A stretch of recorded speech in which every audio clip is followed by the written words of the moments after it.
Engineers are not just focusing on the Twin Towers.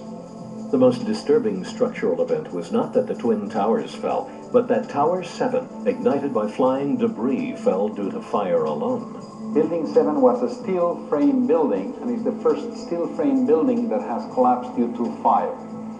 The failure of the building was an implosion, so it failed completely different than Towers 1 and 2, in which the floors failed first. Why Building 7? Let's ask the question again. As the WTC Command Center, was it the hub for the 9/11 plan? Also, in 6.5 seconds, lost forever were thousands of SEC case files on corporate fraud, including those relating to the notorious activities of giants WorldCom and Enron. A few indictments for stock fraud, but what of the $70 billion California electricity swindle? It disappeared.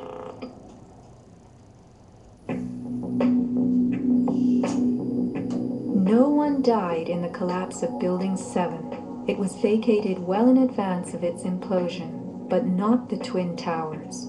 Why weren't police, firemen, and civilians in these buildings told what to expect? Tragically, employees in the towers were advised to return to their offices. The announcement came on that everything was fine. Tower 1, they were evacuating, but Tower 2 was fine, and we could go back to our offices. We were about to go through the turnstile. The security guard says, "Where you guys are going?" I said, "Well, I'm going home because I saw fireballs coming down." He said, "No, your building is safe. It's secured. It is safer to stay in your building. Go back to your office." Stanley Prayamnath returned to the 81st floor. Then, I just happened to raise my head looking straight towards the Statue of Liberty, and what I saw was a giant airplane coming straight towards me. the South Tower was hit between the 78th and 84th floors. Trapped on the 81st floor by crushing debris, Stanley was rescued by Brian Clark. Slowly and painfully, they made their way down a stairwell to freedom. Outside, Stanley had a feeling of uncanny prescience for what was to come. And we peered through the railing up through the trees at the tower, and Stanley said, "You know, I think that tower could come down." And I don't know why I'm telling this man this building is going. But I knew it was not over. I said, "There's no way. That's a steel structure. That's just draperies and carpets and furniture burning. You know, there's no way." And I didn't finish my sentence when the tower started to slide. And I can still remember hearing, first of all, this boom, boom, boom explosion.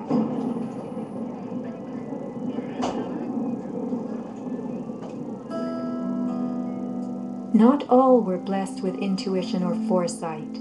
Joseph Milanowicz reached his son Greg by cell phone. Greg at that time, I could tell by his voice, was scared. He said to me, "Dad, can you get in touch with someone and tell them that there's about 20 of us on the northeast corner of the 93rd floor." Greg had been about to leave the South Tower after the North Tower was attacked, but was told it was safer to return to his desk. A couple of times he said, "Why did I listen? Why did I listen?" Who was a director in the company that provided electronic security for the World Trade Center and Washington's Dulles Airport, both involved in September 11th? None other than the president's younger brother. From 1996 to 2000, Securacom installed what was referred to as a new security system at the World Trade Center. Wirt D. Walker III, a cousin of the Bush brothers, was CEO of Securacom from 1999 until 2002. Interestingly, these facts have not been made public. Was it only a security system that was added during those years, or was it also the wiring for a long-awaited plan? Scott Forbes, an IT specialist in a firm that had leased space in the South Tower since its erection, reported an unprecedented power down in his building for almost the whole weekend prior to 9/11. We were notified 3 weeks in advance of the power down by the Port Authority. That was relatively short notice to plan to shut down all of our banking systems. It was a big deal. It was unprecedented. We had a data center on the 97th floor, so our originating servers were all there. During that weekend, the power down meant that there was no security. The doors were all open, basically, and also the security video cameras were all off. But there were guys in overalls carrying huge toolboxes and reels of cables walking around the building on that weekend. Employees were notified that internet cables were being upgraded. But who were the strange workmen, and what were they really doing? All the power was shut down. If there was a power down, that meant that everything was gone in terms of security, in terms of access to the building. So anybody could have gone there and do any kind of setup. Having worked overtime to get his company's servers back up, Scott took the day off on September 11th. As he watched the towers collapse from New Jersey that morning, he was sure this had been the purpose of the mysterious weekend work. Scott notified many authorities, including the 9/11 Commission, about the unusual and lengthy power outage, but was ignored. Ben Fountain of Fireman's Fund spoke of unusual evacuations ordered at the Twin Towers during the weeks before September 11th. Others reported that the security alert was inexplicably lifted 5 days prior and bomb-sniffing dogs were removed. What would the dogs have discovered had they remained on duty?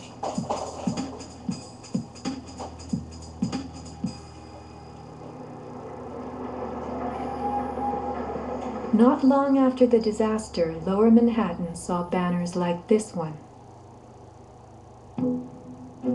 Although they were idolized as cathedral-like symbols of power and triumph that pierced the New York skyline, the Twin Towers were big money losers for the Port Authority of New York. They cost millions a year to equip with the basics: electricity, water, heat, air conditioning, sewage, and even oxygen, being airtight. As modern communications connected traders from all corners of the globe, tenancy in the Twin Towers continued to drop. The towers presented another problem. Decades ago, their steel beams had been sprayed with fireproof asbestos, a cancer-causing material banned from use in building in the mid-1980s. Although the World Trade Center complex was given several waivers, it was expected to clean up its act. But to remove the asbestos from every supporting beam in the Twin Towers would have been almost undoable. Quotes for this cleanup ran over $1 billion, and no insurance company was willing to bear the cost. An urban renewal project of unfathomable proportions. Given the tower's issues and problems, September 11th proved an unexpected bonanza. The Trade Center was built in the 1960s to revive a rundown area of New York, and 40 years later, urban renewal could again take place. 2 white elephants were removed, and a brand new complex is in the works. The full height of the new Freedom Tower will soar to 1,776 feet.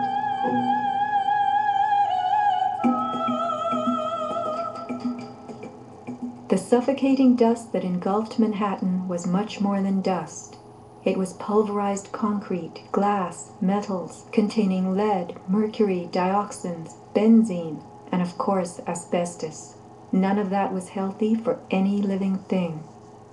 Today, thousands of rescue workers have developed lung cancer and serious permanent health conditions.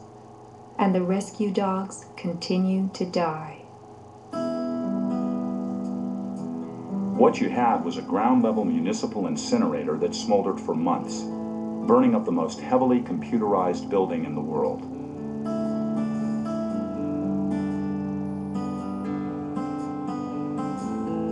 Patients have had black paste coming out of their pores. They have reported bowel movements that are blue or green and have smelled like smoke, despite the fact that they have not been at a fire scene for months. Only 3 days after September 11th, Washington instructed the EPA to declare Manhattan safe and reopen Wall Street, though the air remained toxic. A federal judge is blasting the former head of the Environmental Protection Agency for telling New Yorkers it was safe to return to their homes and offices near Ground Zero soon after the 9/11 attacks.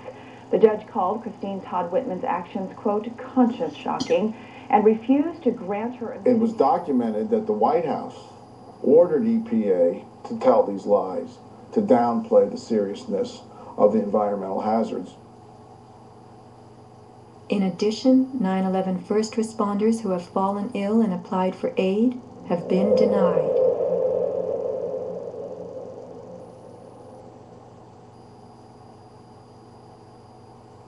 Asbestos plays a part in the myth of why the Twin Towers fell on September 11th. The steel had been sprayed with a lightweight fireproof foam, which, while cheaper, was much less adhesive. The New York Times has reported that the foam fell off easily, and the Port Authority had been fixing and replacing missing sections in the months before September 11th.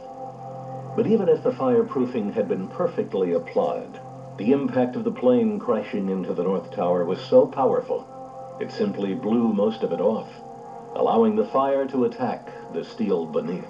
Once the planes hit, whatever condition it was in before the fact, made no difference because an impact would knock it off and the fire would have devastating effects on the steel.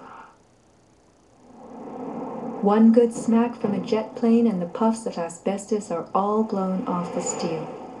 Would a few hundred doors slamming do the same thing? Here, the History Channel tells us how, due to poor fireproofing, flames swept through the pockets between floors. As much of the fireproofing had been dislodged on impact, the flames were attacking unprotected steel. When steel is not protected, the strength reduces very fast. When you get to about 1100 degrees Fahrenheit, you lose about half the strength of the steel. The fire inside the towers may have reached temperatures of 2500 degrees Fahrenheit. The New York Times has reported what happened to those steel floor trusses then. The steel did heat up and it became softer and softer, almost like licorice. And eventually, all the steel had been weakened in this zone. 40 years ago, the steel used to build the World Trade Center was certified by Underwriters Laboratories, a global product compliance and public safety guardian. Let's hear a lone voice that spoke out from this enormous company. My name is Kevin Ryan, and I'm formerly a manager at Underwriters Laboratories. I was fired from my job 5 days after sending a letter to a government scientist at the NIST, questioning the report that the NIST had recently released in October of 2004. I wrote this letter because I had serious questions about what I saw in the report. Those questions went back to September of 2001 when UL's CEO came to our location in South Bend.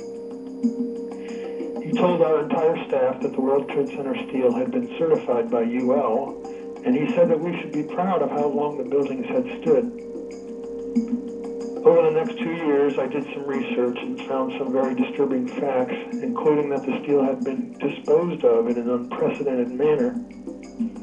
Once I discovered those facts, I sent a written question to UL CEO asking him about these things and what he was doing to protect our reputation as a company. He replied in writing to me that UL did, in fact, test the steel. He talked about the quality of the sample and how well it had performed in the tests. And he said that our company had tested the steel and that it had done beautifully. After that, he asked me to be patient and wait for the NIST report because UL was working closely with them. I saw this report in October of 2004, and in November, I sent my letter to NIST asking for clarification.